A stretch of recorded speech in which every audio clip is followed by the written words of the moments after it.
C'est l'histoire de l'Algérien préféré de l'extrême droite, du printemps républicain et de tous les cercles qui se distinguent en général, soit par leur racisme, soit par leur islamophobie. Il s'appelle Boualem Sansal, c'est un écrivain algérien, ou plus précisément franco-algérien, car il a été naturalisé français il y a peu.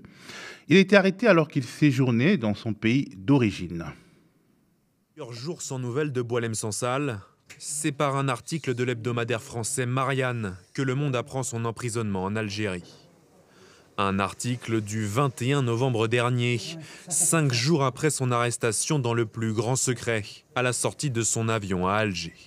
Depuis, l'écrivain franco-algérien de 75 ans est placé en détention provisoire, accusé d'atteinte à l'intégrité du territoire national algérien. Atteinte à l'intégrité du territoire. De quoi s'agit-il exactement? Le pouvoir d'Alger communique dessus, et on en parlera, mais n'est pas très précis sur la nature des faits qui lui sont reprochés. Il est très probable que ces propos tenus dans une interview accordée aux médias d'extrême droite Frontières, dont il est membre du comité stratégique, aient tout déclenché. La colonisation arrive. Voilà. Alors, la France n'a pas colonisé le Maroc. Pourquoi? Mais parce que c'est un grand État. C'est facile de coloniser des petits trucs qui n'ont pas d'histoire. Mais coloniser un État, c'est très difficile. Quand la France a colonisé l'Algérie, toute la partie ouest de l'Algérie faisait partie du Maroc. Tlemcen, Oran, et même jusqu'à Mascara et tout ça, toute cette région faisait partie du royaume. En tout cas, Boualem Sansal est fortement soutenu en France par une large coalition qui va de l'extrême droite à certains pans de la gauche. L'écrivain franco-algérien Boualem Sansal est prisonnier parce qu'il a eu le courage de dénoncer à la fois le régime d'Alger et l'islamisme en France et en Europe. Guidé par sa haine de la France, le régime d'Alger se comporte comme un État voyou, prêt à tout pour exercer une pression diplomatique. C'est en somme une prise d'otage qui ne dit pas son nom. Nous devons donc avoir un message clair: libérer immédiatement Boualem Sansal. Pendant qu'en Algérie, un écrivain est emprisonné, les hiérarques du régime continuent d'envoyer leurs enfants faire les études en France et de venir se soigner dans nos hôpitaux. Jusqu'à quand cet affront? Revenons donc à de vieux usages diplomatiques et proposons à l'Algérie un échange de prisonniers. Il y a 3500 vrais délinquants et criminels algériens dans les prisons françaises. Nous sommes prêts à les échanger contre l'innocent Boualem Sansal. D'abord, je suis choqué par cette inculpation. Et comme de très nombreuses Françaises, de très nombreux Français qui connaissent et qui apprécient l'homme et son œuvre, je suis très ému parce que c'est un homme et une œuvre qui sont celles d'un écrivain engagé, d'un écrivain courageux qui fait honneur à ces deux pays, la France et l'Algérie. Boualem Sansal est en prison. Cette phrase absurde condamne à elle seule le pouvoir qui l'enferme. Quel est le crime de Boualem Sansal? Un crime terrible, un crime impardonnable. Son crime est d'écrire, de penser, de parler, de rêver en homme libre. Et c'est assez pour constituer, je cite, une atteinte à l'intégrité territoriale, une trahison qui vous fait encourir peut-être la perpétuité. À quel point faut-il douter de soi pour avoir si peur des mots d'un écrivain de 75 ans? Aux médias, nous condamnons toute arrestation, toute condamnation, tout emprisonnement lié à ce qu'il faut considérer comme un délit d'opinion. Mais le dire n'épuise pas le sujet. Pourquoi tant d'honneur pour Boualem Sansal en France alors que les prisonniers politiques algériens ne suscitent généralement pas d'intérêt sur les rives de la Seine? Et pourquoi tant d'indignité pour lui en Algérie? De quoi cette affaire Boualem Sansal est-elle le nom entre enjeux diplomatiques, polémiques mémorielles, relations économiques et débats juridico-judiciaires? Et comment se fait-il qu'un autre écrivain franco-algérien, Kamel Daoud, soit également un enjeu énorme, un enjeu symbolique énorme entre les deux pays? Pour répondre à ces questions et aborder dans le fond les instrumentalisations croisées auxquelles on assiste, j'ai convié 3 personnes sur ce plateau. Mon confrère Nabil Touati, journaliste indépendant, qui a lu et regardé les médias algériens au sujet de cette affaire Boualem Sansal et s'est intéressé à la figure du grand écrivain Kateb Yassine qui éclaire cette actualité d'une lumière vive. Adlène Mohamedi, journaliste et chercheur en géopolitique, et Nedjib Sidi Moussa, docteur en sciences politiques, enseignant, auteur de nombreux livres, notamment Le Remplaçant, journal d'un prof précaire de banlieue, et La Fabrique du musulman aux éditions Libertalia. Bonsoir Nabil, Adlène, Nedjib. Bonsoir. Alors, je voudrais commencer par vous, Nedjib. Vous êtes l'objet depuis plusieurs jours d'une campagne haineuse et de propos racistes provenant souvent de personnes ayant une sociabilité de centre-gauche, notamment parce que vous avez osé dire sur le plateau de C'est ce soir, sur France 5, que Boualem Sansal n'était pas tout à fait la figure du preux combattant de la liberté que certains milieux décrivent. J'aimerais vous demander comment vous allez dans ce tourbillon et comment vous interprétez cette rage. Tout d'abord, merci pour l'invitation et le soutien aussi qui m'a été apporté par vous et votre chaîne.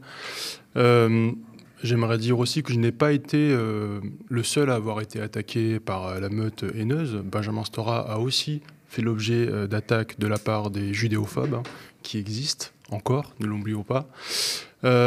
Néanmoins, je crois aussi, sans faire jouer de la concurrence victimaire, qu'effectivement j'ai concentré sur mon nom, sur mon faciès, sur mes origines, sur la religion de mes ancêtres, une certaine hargne d'un pan de la société qui, très probablement, n'a pas digéré l'indépendance de l'Algérie. Comment dirais-je, peut-être ne supporte pas qu'un intellectuel énonce certaines vérités ou, comment dirais-je, fasse aussi le procès non pas de Boualem Sansal. Vous l'avez dit en guise de préambule, je l'ai dit, je l'ai répété, mais finalement ce n'est pas très important puisque c'est le récit de l'extrême droite qui s'est imposé, que je suis opposé à toutes les dictatures, à toutes les prisons. Que les choses soient dites, que les choses soient claires. Néanmoins, il y a des choses qui ne passent pas. Voilà, il y a un passé qui ne passe pas en France, il y a plusieurs passés qui ne passent pas en France, et on est quand même dans un contexte particulier. On l'a vu à l'occasion des dernières élections. On le voit aujourd'hui. Il y a aussi une crise diplomatique, et il y a une hargne particulière qui se défoule. Il y a un contexte géopolitique de crise, de guerre au Proche-Orient, qui, à mon avis, détériore profondément le débat. Et dès qu'on va toucher de près ou de loin la figure de l'arabe, du musulman ou de l'algérien en France. Justement, cette figure de l'arabe, du musulman, vous avez travaillé là-dessus. Est-ce que vous avez l'impression que cette polémique, en fait, vous avez dit, en gros, Boualem Sansal a tenu des propos d'extrême droite, il est d'extrême droite, il n'est pas un dissident démocrate dans le sens le plus pur, et on vous est tombé dessus. Est-ce que justement, vous êtes face à une sorte d'essentialisation, c'est-à-dire on n'entend pas ce que vous dites, mais on voit ce que vous êtes et on veut vous faire taire en vous mettant dans des cases. Oui, mais c'est quelque chose qui est extrêmement puissant dans cette société, y compris de la part de ceux qui brandissent des termes abstraits dans leurs mains, dans leur bouche, comme universalisme, laïcité, république. Vous savez, les mêmes qui dénoncent le racialisme en font preuve et en ont fait preuve, ils en ont fait la démonstration. Donc on est en plein deux poids deux mesures, on est en pleine hypocrisie. Alors, de la part de l'extrême droite, on n'a rien à voir avec eux, on n'a rien à faire avec eux, ce sont nos adversaires, ce sont même nos ennemis. Et ils nous le font bien savoir au quotidien. Mais de la part de ceux qui, dans la sphère intellectuelle, éditoriale, universitaire aussi, il faut le dire, m'ont violemment attaqué, violemment renvoyé à mes origines, au pays de naissance de mes parents. On a vu Xavier Gorce, dessinateur au Monde, sans donner de nom. On a vu également un journaliste de Libération. La liste, malheureusement, est longue. La liste est longue. C'est ça que j'ai parlé de sociabilité de centre-gauche. De centre-gauche, effectivement, de libéraux, d'intellectuels Macron compatibles aussi, il faut le dire. Mais tout cela exprime, à mon sens, également des luttes de pouvoir, des enjeux de pouvoir dans le sérail. Et j'en ai fait les frais, mais d'autres en ont fait les frais. D'autres, malheureusement, en feront les frais si nous ne montrons pas aussi une capacité de résister à cette attaque. Ce sont des tests. Ils nous testent collectivement, en fait. Alors, Adlène, peut-on, dans la France de 2024, dénoncer le sort fait à Boualem Sansal en Algérie et refuser de le couronner en vieux sage et en dissident sans peur et sans reproche ? C'est une question intéressante et moi, j'ai plutôt tendance à bien distinguer les échelles. Parce que pour moi, si on veut défendre Boualem Sansal, et on a de bonnes raisons de le faire, on le fait à travers l'échelle algérienne, en fait. L'échelle algérienne est la seule échelle possible où Boualem Sansal doit être défendu, puisque c'est un écrivain algérien sur le sol algérien arrêté par le pouvoir algérien. Donc, si on s'intéresse à ce qui se passe en Algérie, on a de très bonnes raisons de critiquer l'article du 87 bis du Code pénal algérien qui étend la définition du terrorisme et qui fait de lui un criminel potentiel, puisque cet arsenal juridique est utilisé contre de nombreux opposants et on a de très bonnes raisons de le critiquer. Le problème, c'est que à l'échelle française, on est aussi en droit de dire à quoi sert-il dans le débat public français. C'est-à-dire que pour moi, les deux débats sont distincts et sont à distinguer. On a le droit d'un côté de dire ce qui se passe en Algérie est inquiétant, la dynamique autoritaire en Algérie est inquiétante, et ce qui se passe en France aussi est inquiétant, parce que l'autre contexte intéressant, c'est quand même le choc des crispations juridiques. C'est-à-dire que pendant qu'en Algérie, on a ce type de législation plus que condamnable, en France, on a aussi un débat particulièrement problématique sur l'apologie du terrorisme. C'est-à-dire que, évidemment, je rassure tout de suite ceux qui veulent entendre des évidences. Le sort d'un Boualem Sansal aujourd'hui en France ne serait pas possible. A priori, on ne risque pas la perpétuité en France si on remet en cause les frontières du territoire français. D'accord. Mais la tendance est là. C'est-à-dire dans les deux cas, on a quand même des dynamiques juridiques inquiétantes et liberticides. Et je pense qu'on est en droit de dire à la fois, comme le disait Najib et comme tu le disais tout à l'heure, ce qui se passe en Algérie est gênant et Boualem Sansal ne devrait pas être poursuivi pour ses propos. C'est parce que les Algériens savent débattre de toute façon de ces questions-là sans l'aide d'un arsenal juridique et sans l'aide du pouvoir algérien. Et de l'autre, on est quand même aussi en droit en France de se dire mais pourquoi cette extrême droite qui ne défend aucune liberté nulle part veut nous donner aujourd'hui l'impression que tout à coup, en fait, le sort, la liberté d'expression d'un écrivain en particulier l'intéresse. C'est quand même douteux. Ça veut dire que le discours de Marion Maréchal Le Pen tout à l'heure était quand même assez extravagant. Ça veut dire que ce qui l'intéresse en réalité, ce n'est pas du tout la liberté de Boualem Sansal, c'est de l'utiliser comme un outil d'un discours anti-algérien. Et ça l'arrange pas du tout. On a l'impression que, vu de Paris, cette affaire Sansal est aussi et surtout une affaire franco-française et on la restreint. Une affaire qui se nourrit d'intrigues franco-françaises. Le point titre « Arrestation de Boualem Sansal », la faillite d'une gauche et cible les écolos et les insoumis tout en épargnant relativement ce qu'ils appellent la gauche républicaine et socialiste. Alors, et le point amalgame le silence entre guillemets, de LFI à ce sujet, et le projet de proposition de loi sur le retrait du code pénal, l'apologie du terrorisme. Donc, il y a quelque chose à décoder là. Ah bah oui. Oui. Non, mais je vais aller dans ton sens. Il y a à la fois des échelles à distinguer, même si elles sont liées, évidemment. Moi, ce qui m'intéresse, c'est les débats franco-français, d'une certaine manière. Ce qui m'a vraiment frappé, dès que j'ai appris la nouvelle de l'arrestation de Boualem Sansal, j'étais encore sur les réseaux sociaux, j'ai tout de suite vu les tendances, j'ai tout de suite vu les comptes, les groupes qui ont poussé... Vous dites j'étais encore sur les réseaux sociaux, vous n'y êtes plus. Forcément, j'ai subi une vague de harcèlement, d'insultes et de menaces qui m'a contraint à me retirer. Il faut le dire parce que... Ouais. Bon, alors effectivement, tout le monde n'est pas au courant, sans compter le rouleau compresseur des médias conservateurs, quasiment tous à l'unisson, qui m'ont sali, qui m'ont calomnié, qui m'ont inventé je ne sais quelle opinion politique, alors que mon parcours est clair. Il suffit de lire mes textes, d'écouter mes interviews, de lire mes articles et on sait de quel bord je suis. Bref, justement, c'est pas ça le plus important. Le plus important, c'est qu'effectivement, très très vite, on a vu des tendances de fond, des groupes de pression qui se sont mis derrière Boualem Sansal pour des raisons, pour un agenda, je dirais, alors qui est à la fois franco-français, mais qui en fait... c'est l'agenda des ultra-conservateurs au niveau international. D'accord ? Il y a une convergence, là, pour le coup.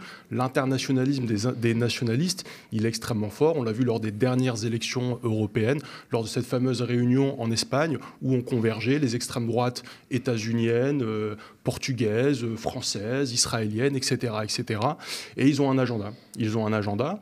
Et des gens comme Boualem Sansal, d'accord, se trouve en réalité dans cette convergence des brins, si je puis dire.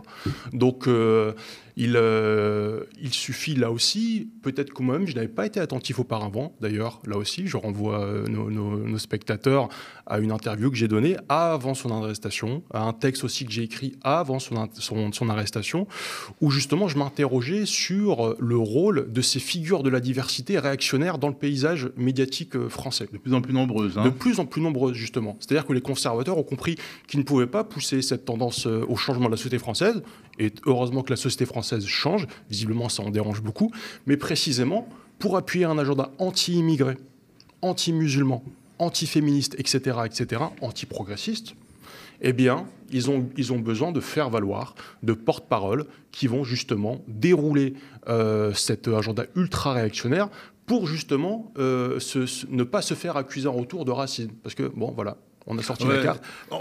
Pas la peine de donner de nom. On voit le parti conservateur anglais, par exemple, on a l'impression que si on n'est pas racisé, on ne peut plus le diriger. On voit les syndicats de police français, on a l'impression que vraiment, il y a une sorte de discrimination positive, c'est assez drôle.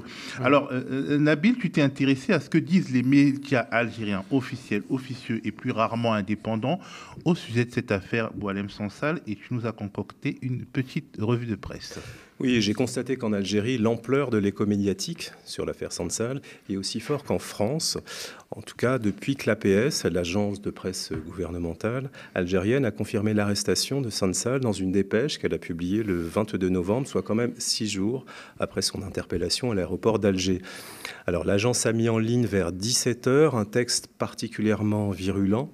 Regardez son titre, Sansal, le pantin du révisionnisme algérien. Texte qui a été lu ensuite dans son intégralité, comme vous allez l'entendre, dans le journal de 19h de la radio Chaîne 3. Commentaire, l'agence APS revient sur l'arrestation de Boualem Sansal et souligne, je cite, que l'agitation comique d'une partie de la classe politique et intellectuelle française sur le cas Sansal est une preuve supplémentaire de l'existence d'un courant haineux contre l'Algérie, un lobby qui ne rate pas une occasion pour remettre en cause la souveraineté algérienne. L'arrestation de Boualem Sansal, pseudo-intellectuel vénéré par l'extrême droite française, a réveillé, écrit dans son commentaire l'agence APS, les professionnels de l'indignation. La France prend la défense d'un négationniste qui remet en cause l'existence, l'indépendance, l'histoire, la souveraineté et les frontières de l'Algérie. La France qui légifère à tour de bras sur les lois mémorielles, surtout quand il s'agit du révisionnisme anti-juif, ne devrait-elle pas, s'interroge l'APS, plutôt condamner Sansal pour sa tentative de nier l'existence même de la nation algérienne? Alors, au même moment, la télévision d'État, Canal Algérie, dans sa version francophone, a ouvert également son JT en récitant le même éditorial, sans en modifier la moindre virgule. Un éditorial qui a sans doute donné le ton aux autres médias algériens en leur suggérant un cadrage qui a été suivi à la lettre. On va le voir, regardez ces unes de journaux francophones et arabophones parus ces derniers jours. Alors on y reconnaît, outre Sansal et Daoud, des figures politiques telles qu'Emmanuel Macron, le roi Mohamed VI, le roi du Maroc, Marine Le Pen, Marion Maréchal, Éric Zemmour, Sarah Knafo, ou encore notre ministre de l'Intérieur, Bruno Retailleau. Ces personnalités sont toutes désignées comme des ennemis agissant en meute contre la souveraineté de l'Algérie. Meute, c'est vraiment le terme qu'a choisi El Moudjahid, qui est un journal pro-gouvernemental, un des plus anciens journaux algériens, en insistant sur le terme meute. Je crois qu'on l'a vu à la télé.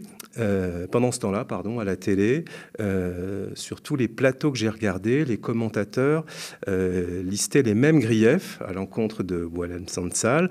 Alors, en gros, on l'accuse de propager un discours révisionniste, d'être devenu un anti-algérien et surtout de rouler pour l'extrême droite française.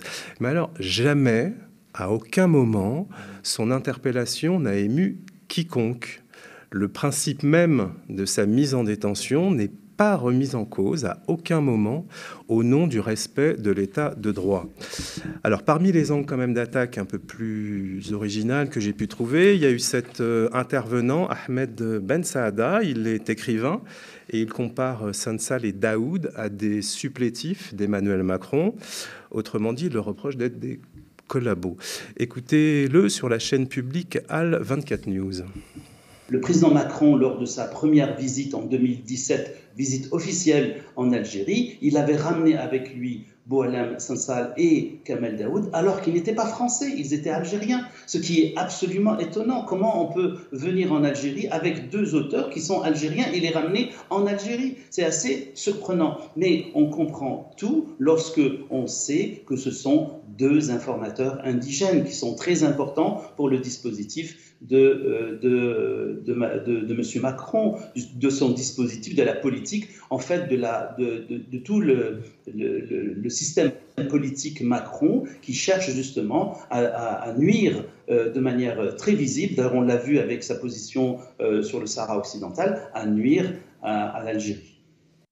Alors l'expression informateur indigène que l'on vient d'entendre est quand même lourde de sens puisqu'elle fait référence aux souvenirs douloureux de la période coloniale. Alors pour tenter de comprendre ce que ce concept sociologique native informant en anglais veut dire, on peut se référer aux explications de Pascal Boniface que j'ai trouvé sur le site de l'IRIS. Selon lui, l'informateur indigène dit aux médias et aux politiques dominants ce qu'ils ont envie d'entendre. En revanche, l'informateur indigène ne dit pas forcément la réalité du terrain. Maintenant, je voudrais qu'on passe à un autre reproche adressé à la France. Alors celui-là, je l'ai souvent entendu et lu dans les médias algériens. C'est celui du deux poids, deux mesures en matière de liberté d'expression. Alors on est toujours sur la chaîne d'info internationale Al24. L'ancien chroniqueur des Grandes Gueules, Mehdi Ghezar, vous allez le voir, coche la case Guillaume Meurice et la case Zineb El Razaoui pour parler de ce deux poids, deux mesures. Moi, on me parle de liberté d'expression en France. Il n'y a aucun problème. Moi, j'ai deux cas qui me choquent. Et c'est pour ça que ce deux poids, deux mesures est très dangereux. Le premier cas, Valérie Pécresse. Elle a retiré le prix Simone Veil à Zineb El Razaoui. Parce que Zineb El Razaoui a dit que Gaza était un génocide comme Auschwitz. Deuxième exemple, Guillaume Meurice a été licencié d'une chaîne public de radio qui s'appelle France Inter, parce qu'il s'en est pris à Benyamin Netanyahou. Et on vient me dire que l'Algérie, c'est la Corée du Nord. Et on vient me dire que Sansal, qui est en garde à vue jusqu'à preuve du contraire, il n'est pas dans un cachot au fin fond du Guatemala. Il a été arrêté pour question, il est en garde à vue. Que nous ne sommes pas un pays démocratique. Mais que sur des prix. Donc, à un moment, le deux poids, deux mesures. Et quand tu as des gens comme Mohamed Sifaoui qui prend sa défense, quand tu as des gens comme Bernard-Henri Lévy qui prennent sa défense, comme tu as des gens comme Marine Le Pen, ça automatiquement, ça décrédibilise leur action. Alors tu l'auras compris, je n'ai trouvé, j'ai quand même beaucoup cherché, je n'ai trouvé personne sur les télés algériennes pour défendre Boualem Sansal ou Kamel Daoud. Ils font l'unanimité contre eux. La seule voix véritablement discordante que j'ai pu trouver dans la presse algérienne, c'est celle du journal Le Matin d'Algérie, qui écrit à propos du cas Sansal qu'incarcérer, je cite, des citoyens pour des raisons fallacieuses est la forme la plus représentative de la lâcheté humaine. Mais comme le rappelle le Courrier international, le site web de ce média d'opposition, une des rares voix indépendantes sous la présidence Tebboune, a été bloqué par les autorités algériennes en mai 2020. Donc cette voix-là, on ne peut pas la lire depuis l'Algérie. En tout cas, ceux qui n'ont pas de VPN ne peuvent pas la lire. Alors, Nedjib Adlen, si un grand nombre de critiques émises par les porte-voix d'Alger sont fondées d'un point de vue factuel, en tout cas vu de Paris, elles sont paradoxales quand on sait qu'elles proviennent tout de même d'un régime lui-même autoritaire, et c'est le même autoritarisme qui frappe Boualem Sansal et les opposants algériens de tous ordres, Nedjib. Oui, alors... Quand on écoute les arguments qu'on connaît, en fait, moi, ça me fait penser un petit peu, dans un précédent bouquin, j'avais travaillé sur la réception algérienne du procès de Klaus Barbie, et où parfois, comment dirais-je, un argumentaire qui se présente comme étant antisioniste pouvait glisser ou être combiné avec un argumentaire judéophobe. Là, on a autre chose qui se joue aussi, mais qui était déjà présent en 1987 dans la presse algérienne, notamment francophone. C'est aussi la concurrence victimaire. C'est quelque chose qui est extrêmement redoutable. C'est pour ça qu'il faut faire extrêmement attention là-dessus. Quand on parle, quand en tout cas certains journalistes parlent de révisionnisme, parfois, en fait, en arrière-plan, c'est qu'il y a une concurrence entre deux révisionnismes. Soit le révisionnisme à l'égard de la Shoah, ou alors le révisionnisme à l'égard du colonialisme. Donc, justement, moi, je pense qu'un des points aveugles et une des questions extrêmement sensibles sur laquelle il faut penser vraiment de manière posée aujourd'hui en France, moi je parle de la France, c'est précisément comment est-ce que ces deux passés qui ne passent pas sont pensés de manière distincte, séparée ou voire concurrente. Je crois que c'est quelque chose de gravissime, notamment dans le contexte qui est le nôtre aujourd'hui, pas seulement depuis la crise diplomatique de ces dernières semaines, et pas seulement même depuis le 7 octobre dernier. D'accord ? Moi je pense que pour ceux qui veulent justement faire société et même trouver des voies émancipatrices, elles ne peuvent pas penser séparément ces deux drames, ces deux tragédies. Mais alors, ce qui est marquant, c'est que d'un point de vue quand même de la puissance idéologique et culturelle, la France rayonne dans toute la francophonie de manière 10 fois plus importante que ne peut le faire l'Algérie, même si elle a une chaîne internationale. Et cette manière de mettre, comment dire, en concurrence les mémoires et de mettre quasiment des échelons dans les mémoires, ça part d'abord d'ici. C'est-à-dire qu'effectivement, en Algérie, il y a une sorte de retour de bâton un peu réactionnaire qui peut sortir de tout cela, mais la responsabilité principale vient de Paris.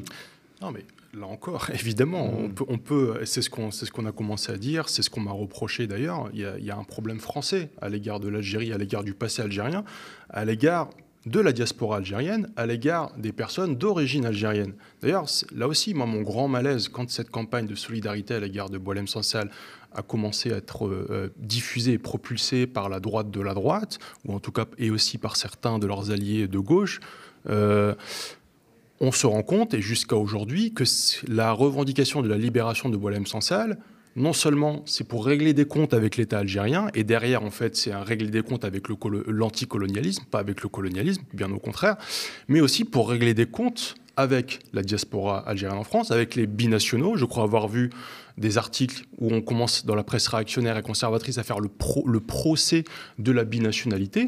Mais derrière cela, derrière cette hargne anti-algérienne, se cache une hargne anti-émigrée, anti-musulmane, anti-diversité, tout simplement. Donc c'est pour ça que c'est quelque chose qui est extrêmement sensible et explosif. C'est aussi pourquoi nos arguments ne peuvent pas être les mêmes que ceux qu'on a entendus tout à l'heure. Il faut vraiment faire attention. Il faut faire très attention parce que ça peut prendre aussi chez une partie aussi de la population. Donc, mais ça ne pourra prendre que si quelque chose. Peu importe l'origine. Non, peu importe l'origine. Peu importe l'origine. Mais ça ne pourra prendre que si on n'est pas à la hauteur des enjeux. Que si, justement, on ne dénonce pas l'hypocrisie maintenant, ici, tout de suite. Madeleine. Alors, je réponds à ta question. Effectivement, cette arrestation émane d'un pouvoir qui multiplie les prisonniers politiques, et c'est évidemment le drame de l'Algérie aujourd'hui. En fait, là encore, ce qui m'inquiète en Algérie, c'est l'utilisation que fait une partie de l'élite algérienne, une partie de la population algérienne, de l'inconséquence, en fait. Parce que moi, c'est ça, je ne parlais pas de poids de mesure, je parlais de l'inconséquence en France. C'est-à-dire qu'on n'a pas de suite dans les idées quand on parle de liberté d'expression. Et cet usage, c'est finalement l'indulgence envers le pouvoir en place et ce type d'action. C'est-à-dire que maintenant, moi, ce qui me tue, c'est de voir quand même beaucoup d'Algériens dire « bon, il mérite son sort, il mérite d'être lynché ». J'ai vu des avocats parler comme ça en Algérie. Ça, c'est quand même très inquiétant parce que j'ai l'impression que beaucoup d'Algériens pensent que ce que fait le pouvoir algérien, en fait, c'est de protéger. Il est en train de protéger la nation algérienne. Et que ou de réagir. De réagir et que c'est un mécanisme de protection de la nation algérienne presque incontournable.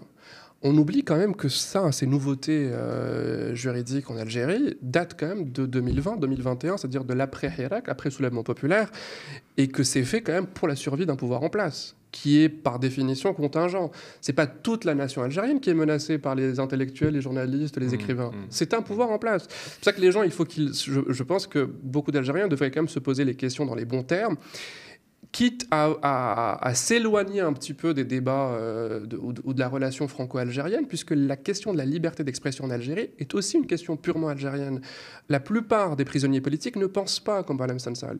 Ils sont souvent de gauche, ils sont souvent anticolonialistes, ils sont souvent pro-palestiniens. Boualem Sansal est une exception dans ce cas. Mais défendre sa liberté et critiquer un petit peu cet arsenal utilisé contre lui, c'est défendre beaucoup d'Algériens et potentiellement, en fait, tous les Algériens en puissance. Donc je m'inquiète un peu. Admettre son incarcération, c'est admettre l'incarcération des autres. C'est se piéger soi-même. C'est se piéger en tant que peuple. C'est légitimer un petit peu ce que fait le pouvoir algérien sans se poser de questions. Et malheureusement, et je rejoins ce qu'a dit Najib, c'est que ce qu'on fait aujourd'hui en France, c'est précisément conforter cette mentalité d'assiégé, ce complexe obsidional qu'on vit en Algérie, puisque de fait, l'extrême droite française qui soutient Boualem Sansal ne s'intéresse pas à la liberté d'expression, ne s'est jamais intéressée à la liberté d'expression. Les mêmes membres de l'extrême droite française qui le défendent parlent d'interdire un parti politique français. Donc il faut quand même être, là encore, conséquent. Et ce qui est gênant, effectivement, et je rejoins ce qui a été dit, c'est que Boualem Sansal, c'est-à-dire qu'une question en apparence noble, défendre la liberté d'expression de quelqu'un, est en réalité utilisée à des fins de propagande anti-algérienne. C'est pas, à la limite, je veux dire, la question du pouvoir algérien est une question qui mérite d'être posée, et encore une fois, c'est une question politique algérienne. Mais quand on sort de la politique pour aller vers la géopolitique et le rapport avec l'Algérie, là, les discours de l'extrême droite française, les Zemmour, Maréchal et compagnie, ce qui les intéresse, c'est d'en découdre avec l'Algérie. Et en découdre avec l'Algérie, c'est en découdre avec beaucoup d'Algériens et beaucoup de Franco-Algériens. C'est-à-dire des millions de Franco-Algériens. Et ça, effectivement, c'est inquiétant et c'est une hypocrisie qu'on devrait pouvoir critiquer en France. C'est la moindre des choses.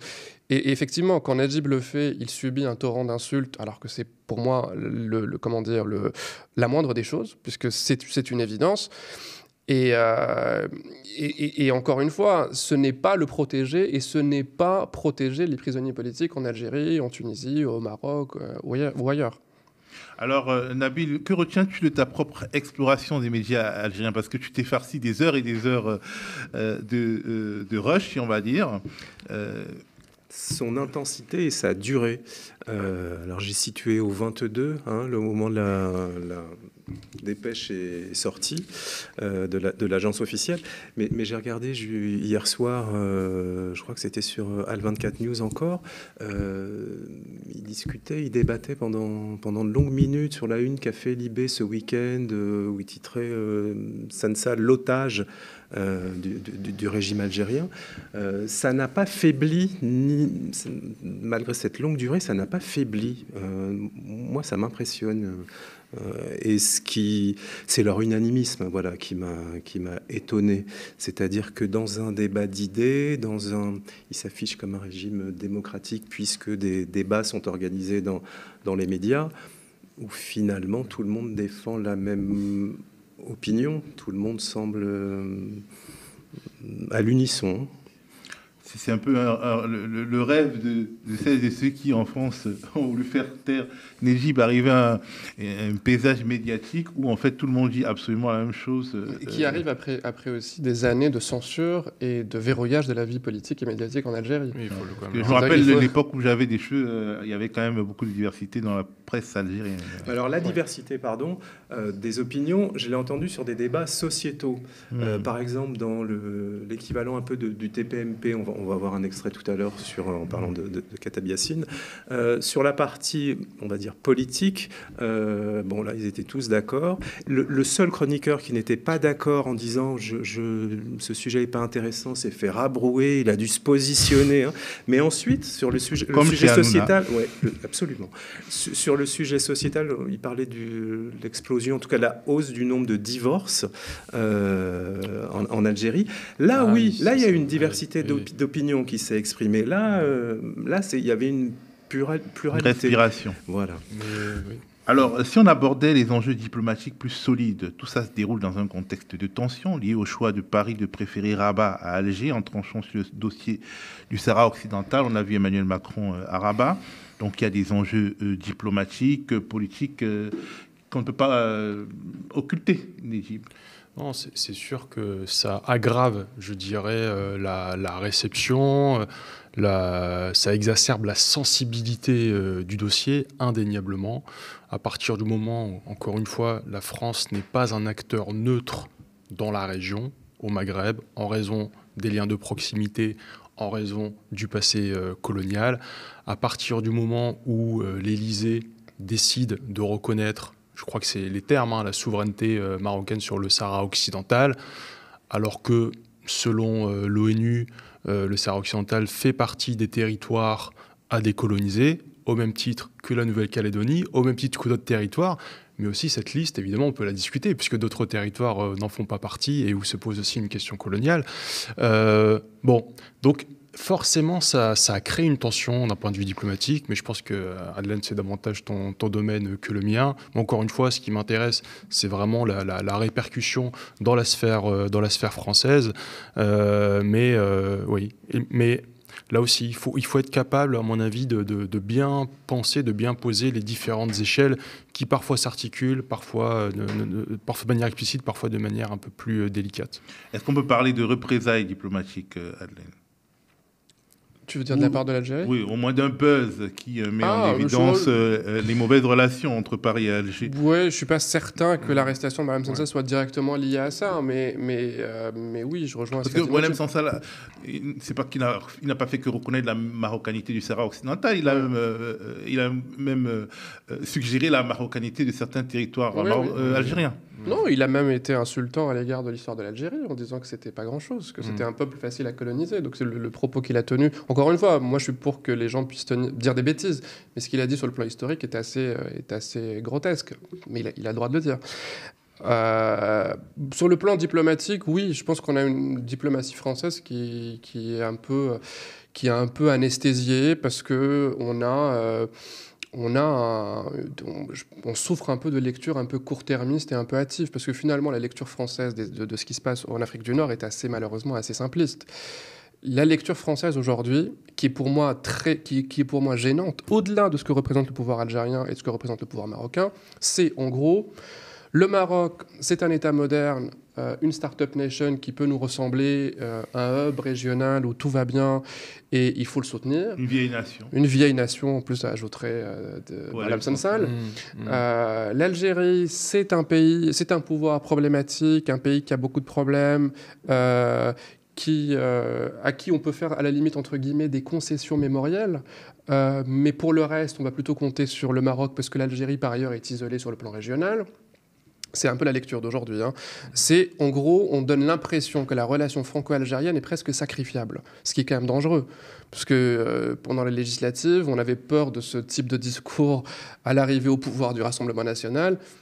On y est, en fait. On est vraiment dans le discours qu'on craignait, les craintes qu'on avait pour les binationaux, on est en plein dedans aujourd'hui. Et ça, c'est dramatique, parce que normalement, la diplomatie, elle va au-delà, finalement, des pouvoirs en place. Donc, l'Algérie n'est pas sacrifiable. La relation franco-algérienne est très comparable à la relation franco-marocaine, sur le plan économique, sur le plan démographique. Donc, penser que l'une est beaucoup plus importante que l'autre, je pense, si c'est la lecture officielle. Ou bien le dire pour énerver l'autre. Ou bien le dire, mais en tout cas, si c'est le cas... je pense que c'est une lecture problématique. En plus, on sous-estime aussi, on surestime aussi le rôle régional du Maroc, puisque certes, le pouvoir algérien est isolé à l'échelle régionale. La France aussi est isolée à l'échelle régionale, puisque la France, qui pouvait compter avant davantage sur les pays d'Afrique subsaharienne, aujourd'hui a des relations beaucoup plus fluides avec les pays d'Afrique du Nord, ce qui est une nouveauté. Là, elle vient de se faire éconduire du Sénégal. C'est ça. Entre Sénégal, Mali, Tchad, Niger, c'est que si aujourd'hui en Afrique subsaharienne, au niveau du Sahel, la relation est beaucoup plus fluide avec les pays d'Afrique du Nord, on devrait quand même essayer de bien les consolider. Et pas de dire, en gros, il y en a un qu'on peut sacrifier parce qu'il nous gêne un peu. Et si on insiste, on peut pas s'entendre avec les deux parce qu'ils se détestent tellement que il faut forcément choisir un. C'est comme à l'époque. Il y en a beaucoup qui le font. Il fallait choisir, je sais pas, Ronaldo ou Messi, quoi. Certes, mais il se trouve qu'il y en a beaucoup qui le font, parce que si vous demandez aux Russes, aux Américains et aux Chinois, ils vous diront, mais nous, on a de très bonnes relations avec les deux. Les Russes ne sacrifient pas leur relation avec le Maroc pour faire plaisir aux Algériens. Les Américains ne sacrifient pas leur relation, enfin pour l'instant, on verra avec Trump, mais ne sacrifient pas leur relation avec l'Algérie. Donc si la France qui a un handicap, bien sûr. L'histoire coloniale n'arrive pas à entretenir des relations fluides avec les deux. Et si en plus elle aggrave le différent en montrant du doigt l'un et en préférant l'autre, alors qu'elle pourrait jouer plutôt la carte de la médiation, enfin, ce qui aurait été peut-être beaucoup plus sage, si on en est là, effectivement, le discours de l'extrême droite française se traduit finalement dans la diplomatie française, et ça, c'est plus que problématique, puisqu'on le voit déjà avec la question, avec le conflit au Proche-Orient. C'est-à-dire que ce qui est dramatique, c'est qu'on est dans un enfermement occidentaliste à tous les niveaux. On sacrifie de plus en plus facilement des relations avec les autres, et je ne suis pas certain que ce soit la meilleure orientation pour la diplomatie française. Alors, on a cette affaire Boualem Sansal, Nabil, mais on a eu avant une affaire Kamel Daoud, écrivain et journaliste algérien, lauréat du prix Goncourt 2024 pour son livre Ouris, et lui aussi objet d'une polémique franco-algérienne. Kamel Daoud et son épouse, psychiatre, auraient exploité des éléments biographiques d'une patiente de cette dernière sans son autorisation.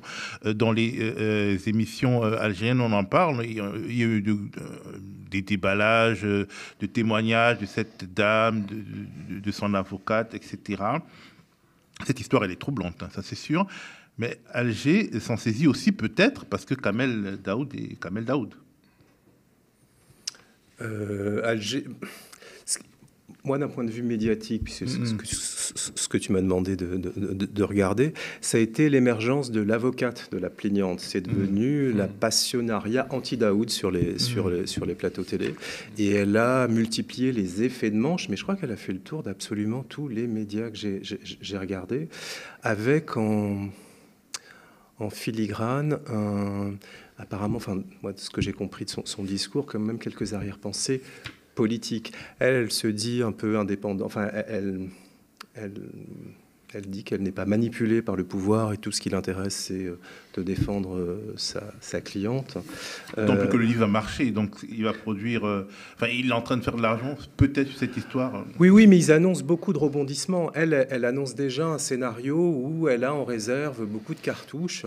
Et je crois qu'elle promet une arrivée en France un peu tonitruante, et à tous les médias français qui souhaiteraient l'interroger. Elle a beaucoup de choses à raconter, et ça a été l'occasion de faire aussi un grand déballage sur la vie privée, le passé judiciaire éventuellement de l'écrivain. C'est moi, ce qui m'a surpris, c'est le mélange entre ces deux affaires, c'est-à-dire à peine Sansal était évoqué sur un plateau qu'on mettait dans le même sac, pour le dire vite, Daoud. Alors qu'à priori, on le reproche de choses totalement différentes. Alors, Adèle, Kamel Daoud, c'est pas non plus ta tasse de thé. Si on lit un de ses articles dans Orient 21, c'est plutôt, disons, l'écrivain qui ne veut pas forcément défendre la cause des plus faibles. Oui, alors ça, c'est intéressant sur Kamel Daoud, puisque pour moi, la principale caractéristique de Kamel Daoud, c'est que c'est l'écrivain du pouvoir en place, en France et en Algérie. Parce que là, on veut le faire passer pour un écrivain subversif en Algérie, mais Kamel Daoud a soutenu le pouvoir algérien contre la Hirak il y a quelques années. Je pense que j'avais écrit cet article contre ça. Il critiquait le soulèvement populaire, où il minimisait son importance, et il allait ensuite interviewer le président de la République aux côtés d'un journaliste algérien. C'est ça, Kamel Daoud. À l'époque où Paris et Alger s'entendaient mieux. Voilà. Donc, ce qui est gênant avec Kamel Daoud ou avant avec Boualem Sansal, c'est qu'on les présente assez vite comme des écrivains subversifs, mais ils n'ont jamais été là, en fait, quand l'opposition algérienne au régime avait besoin d'eux. Et ça, c'est... Alors, l'autre élément gênant avec Kamel Daoud, c'est que on a le droit d'être franco-algérien, on est nombreux à l'être, c'est très bien. Mais quand on est franco-algérien, c'est le cas d'ailleurs politiquement et juridiquement, on est algérien en Algérie et français en France. Kamel Daoud a soutenu des candidats en France, et notamment le président de la République, en invoquant son algérianité. Ça veut dire qu'il a toujours joué un peu sur les deux tableaux, ce qui est assez rare d'ailleurs dans l'histoire des écrivains algériens en France, où il dit, en gros, je suis là pour vous donner des leçons de politique française, mais à partir de mon algérianité. Ça, c'est très gênant politiquement, parce que il a le droit de s'exprimer sur le débat public français, mais qu'il assume de le faire en tant que citoyen français. Et Boualem Daoud, c'est le... Kamel Daoud. Kamel Daoud, pardon. Lapsus, triste lapsus. Kamel Daoud, c'est la critique permanente de la cause palestinienne. c'est l'homme qui a craché un peu sur les gilets jaunes, et c'est l'écrivain algérien Anti Hirak en Algérie. Donc, pour moi, oui, c'est peut-être tout ça qui le caractérise. Fort avec les faibles, faible avec les forts, l'équipe. Oui, j'aimerais ajouter autre chose. Il se trouve que j'ai été un lecteur de Kamel Daoud à l'époque où il était chroniqueur au quotidien d'Oran. Donc j'ai pu observer sa trajectoire. J'ai aussi analysé l'affaire Kamel Daoud de 2016. C'est aussi un des chapitres de mon histoire algérienne de la France. Et je l'ai beaucoup moins de 2016. De 2016, c'est-à-dire que quand il a fait une tribune suite aux agressions sexuelles de Cologne, et ça a donné lieu à un petit scandale, on va dire, dans le milieu intellectuel algérien, français et même global à un moment donné. Et depuis, en fait, c'est un autre personnage en fait auquel on a affaire. C'est-à-dire que si vous regardez sur la durée, c'est quelqu'un qui a été à une époque dans le contexte de la guerre civile algérienne, puisque c'est ça qui est en arrière-plan, et je pense quelque chose qui est important, il faut que les spectateurs le comprennent. C'est quelqu'un qui a plutôt été du côté des islamistes ou du dialogue avec les islamistes, et qui, dans le contexte français, on le sait aujourd'hui, c'est une des voix les plus fortes contre l'islamisme. En fait, c'est un opposant à l'islamisme, mais sur la droite. Il est devenu un éradicateur. Alors, un éradicateur, tout à fait, merci. Je ne voulais pas utiliser ce mot. Mais donc, première... Éradicateur après le match, on va dire, même si le mot non, est justement, terrible. C'est ça qui est intéressant. C'est après le conflit en Algérie, mais précisément, il y a un agenda aujourd'hui qui est de mettre la lutte contre l'islamisme comme étant une des priorités ou une des menaces principales pour la France, pour l'Europe, pour l'Occident et bien au-delà. Mais évidemment, je crois qu'ici, il n'y a pas de soutien à l'islamisme qu'on peut caractériser comme un courant de la droite ou de l'extrême droite musulmane, qu'on peut appeler islamo-conservateur, bref. Bon, c'est pas ma tasse de thé, que les choses soient claires. Néanmoins, chez certains, justement, de ces néo-éradicateurs, on sait bien, il suffit de lire, il suffit d'écouter, que ce n'est pas seulement l'islamisme leur problème. Si c'était que ça, à la limite, on aura un débat tranquillement entre gens civilisés. Mais il s'agit, en fait, d'alimenter une suspicion permanente à l'égard des personnes de culture ou de confession musulmane.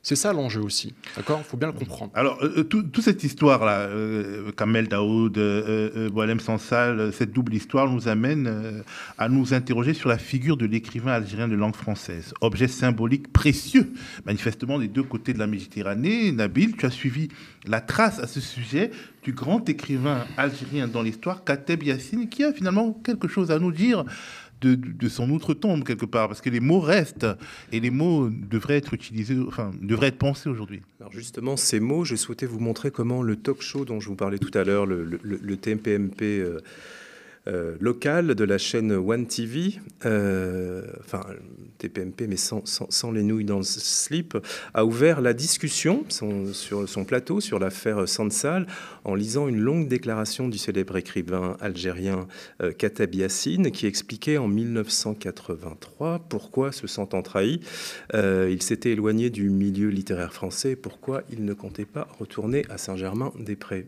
On l'écoute. J'ai vécu longtemps en France, et je sais comment est reçu le message d'un écrivain algérien, comment il est détourné, déformé. Je sais comment la machine littéraire française, y compris la presse, les salons littéraires, les prix, aboutissent finalement à une immense conspiration contre l'Algérie, l'Afrique, le tiers-monde et tout ce que nous représentons. Kateb Yassine expliquait qu'il percevait la langue française comme le bulletin de guerre des Algériens pris aux colonisateurs. Et dans un documentaire produit par Al Jazeera, que je vous conseille, qu'on trouve sur Dailymotion, on comprend que Kateb Yassine écrivait en français pour dire aux Français « je ne suis pas français ». La langue, ici la langue française, n'est pas aliénante, expliquait-il, dans une interview dans les années 70. On va l'écouter. Le facteur aliénant au départ, c'est-à-dire écrire en français, devient maintenant une position de force. Parce que, m'appuyant sur mon éditeur français, je peux faire passer ici, dans la presse française, des choses que je ne pourrais pas faire passer ailleurs. Par conséquent, c'est d'ailleurs très, très intéressant, au fond, ce qui prouve qu'on ne peut pas aliéner un peuple par la culture. Une langue n'est pas aliénante, une culture ne peut pas être aliénante. Alors, malgré tous les efforts qu'on a faits pour nous franciser, en fait, la culture française nous ramène à nous-mêmes. Mais dans la dernière partie de sa vie, Kateb Yassine, qui avait adopté la langue la langue des Berbères, celle des Kabyles, semblait avoir un peu changé d'avis sur cette non-aliénation culturelle par la langue, comme en témoignent ses propos tenus dans un film de 2001, mais qui a été enregistré bien avant sa mort, donc en 89. Kateb Yassine, poète en 3 langues, c'est un film de Stéphane Gatti. On va regarder un extrait. Après plus de 10 ans d'absence, et au moment où je suis en train de me remettre à écrire en français, comme j'ai commencé, après être passé au théâtre dans d'autres langues en Algérie.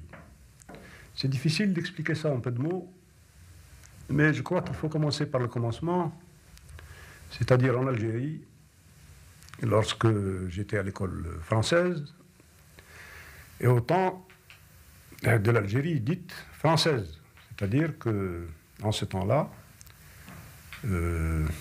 tout se passait en langue française, et pour nous, il était important de pratiquer cette langue, de pouvoir parler aux Français, ne serait-ce que pour leur dire ce qu'était l'Algérie. Mais maintenant, l'arabisme, l'arabo-islamisme devient l'ennemi principal en Algérie parce qu'il s'oppose à l'enseignement de la langue originale et il maintient l'aliénation de l'Algérie parce que le mythe arabo-islamique permet à la bourgeoisie là-bas d'occulter le passé du pays et donc de maintenir les gens dans une ignorance et dans un attachement sentimental à un passé manipulé, toujours comme un mythe, qui paralyse finalement toutes les énergies. Et ce qui fait qu'à l'heure actuelle, nous sommes, à proprement parler, perdus dans notre histoire et nous sommes à la recherche de notre langue première. Alors, au risque de faire un peu vieux con, bon, je vais quand même dire que malheureusement, le niveau a baissé. On va pour être plus sérieux, quelque part, Kateb Yassine a pensé cette relation ambiguë, parce que finalement, on peut se dire qu'aujourd'hui, d'un point de vue militaire, la France est partie, d'un point de vue, enfin, elle est partie, ou est en train de partir dans les pays d'Afrique subsaharienne, d'un point de vue économique, elle est partie d'Afrique du Nord et elle est peut-être en train de partir avec peut-être la transformation du CFA, mais d'un point de vue littéraire, être un écrivain algérien mondialement connu aujourd'hui, ou bien un écrivain congolais ou sénégalais, c'est quand même passé par le prisme de l'édition française. Est-ce que finalement il y a du sens à ce que ces deux écrivains algériens, franco-algériens, soient brandis comme des comment dire des totems aujourd'hui par l'élite française, parce qu'aujourd'hui ça, au moins, on contrôle la circulation littéraire. Mais en fait, c'est super d'avoir mis des extraits, un extrait de Kateb Yassine. Parce qu'en fait, il fait vraiment partie d'une génération, celle qui émerge au début des années 50, qui va être publiée en France et qui va en fait accompagner le sens de l'histoire, mais un sens progressiste, qui est celui de l'anticolonialisme, qui est celui de la marche vers le socialisme, alors peu importe ce qu'on met derrière, qui est aussi celui de la critique des travers de la société colonisée et dominée. Hein, il n'était pas forcément tendre. Ou post-colonisé. Alors oui, les deux justement. Mais quand il émerge au début des années 50, l'Algérie est encore colonisée. Mais il y a quelque chose d'intéressant, je dirais, dans ce qu'il porte, dans ce qu'il fait entendre, dans ses articles, puisque c'est aussi un journaliste, etc., dans ses romans. Bon, en tout cas dans le premier, Nedjma. Néanmoins, dès que justement cette génération d'écrivains algériens de langue française édités à Paris émerge, très très vite on se rend compte que peu importe ce qu'ils disent, peu importe ce qu'ils écrivent, ils ne sont pas complètement compris ni complètement pris au sérieux par le public cultivé français, qui est à la recherche, encore une fois, de pittoresque et d'exotisme, ou de personnes, de voix qui viennent valider la mission civilisatrice française. Après tout, ce sont des gens qui parlent français. Hein, ce sont des indigènes qui parlent français, qui écrivent en français. C'est intéressant. Donc je vais lire un roman écrit par un indigène algérien pour comprendre c'est quoi l'Algérie. D'accord ? Je ne vais pas aller en Algérie, je ne vais pas me documenter, je ne vais pas discuter avec des militants algériens, je vais lire un roman. Bon, ça vous fait peut-être penser à certains réflexes, y compris dans les milieux cultivés. de droite, de gauche. Jusqu'à présent, on interviewe des chanteurs africains pour savoir ce qui se passe en Afrique. Mais précisément, c'est là où j'en viens. Merci de m'avoir tendu la perche. Jusqu'à aujourd'hui, ces logiques existent, sans donner de nom. Quand un romancier qui vit en Algérie, qui est publié en France, est invité sur les plateaux, sur les radios, pour, pense-t-il ou pense-t-elle, parler de son œuvre, en réalité, on le place tout de suite dans le rôle d'expert. Alors, un petit commentaire sur la situation en Algérie ? Mais en fait, la personne, elle est venue. C'est un auteur, c'est un écrivain, c'est une autrice. Ils doivent être respectés en tant que tels. Et c'est ce cadre-là que vendangent les écrivains stars, quelque part. Mais parce que c'est vendeur aussi, à un moment donné. Bon, il y a aussi ce profil particulier des écrivains journalistes experts. Bon, les noms qu'on a mentionnés tout à l'heure, mais en réalité, c'est quelque chose qu'on pourrait déployer ou décliner chez plein d'autres personnes et sur d'autres thématiques. Mais ils vont à un moment donné être, malgré eux, ou alors aussi parce qu'il y a des rétributions symboliques et matérielles, ils ne le font pas gratuitement, me semble-t-il, surtout quand on est édité chez Gallimard. Je veux dire, il y a quelque chose qui est de l'ordre de l'élévation au niveau éditorial, au niveau du pouvoir culturel. Donc, ils vont aussi... Ça correspond sans doute à une trajectoire personnelle. Je pense à la trajectoire de Kamel Daoud, quelqu'un qui était libéral, aujourd'hui il est plutôt libertarien. Bon, il doit être convaincu peut-être aussi de ce qu'il écrit, de ce qu'il dit, très certainement. Donc moi je ne veux pas le réduire à un rôle de pion, mais bon, c'est quelqu'un qui sert quelque chose. Il sert sa cause d'abord, mais aussi il sert un discours. Mais si c'était qu'un discours, pourquoi pas ? Mais c'est un discours qui est nuisible. C'est un discours qui stigmatise. C'est ça mon problème. Quelques secondes pour le mot de la fin, parce qu'on arrive à la fin. Non, mais pour moi, la nouveauté et ce qui vraiment distingue des écrivains comme Kamel Daoud et comme Boualem Sansal, c'est que ce sont des écrivains qui utilisent leur expérience algérienne pour nourrir le glissement identitaire de la vie politique française. C'est-à-dire que ce ne sont pas des gens qui participent au débat public et politique en Algérie, ou qui ne le font plus, parce qu'ils l'ont fait par le passé, et notamment Kamel Daoud à l'époque du quotidien d'Oran, mais qui maintenant viennent dire... Nous sommes algériens, nous avons une expérience en Algérie et nous sommes là pour dire à l'extrême droite française qu'elle a bien raison de s'inquiéter. Et ça, c'est nouveau. Et évidemment, ça les distingue radicalement d'écrivains comme Yassine Kateb. Merci à vous, Nejib, Adlène et Nabil. Merci à vous d'avoir regardé cette édition du Fond de l'Info sur le média. Dites-nous ce que vous en avez pensé en commentaire si vous nous regardez par YouTube ou via email si vous nous regardez à la télé. Nous sommes début décembre et le média, votre média, a engagé sa campagne de dons et d'abonnements de fin d'année, une campagne qui vise à nous permettre de rester debout et de mener la bataille des idées dans un contexte de fascisation des sphères politiques et médiatiques. Nous avons déjà recueilli un peu plus de 45 000 €, mais ce n'est malheureusement pas suffisant. Si vous le pouvez, allez sur le mediatv.fr/soutien et donnez-nous de la force, donnez-vous de la force, restez connectés aux médias.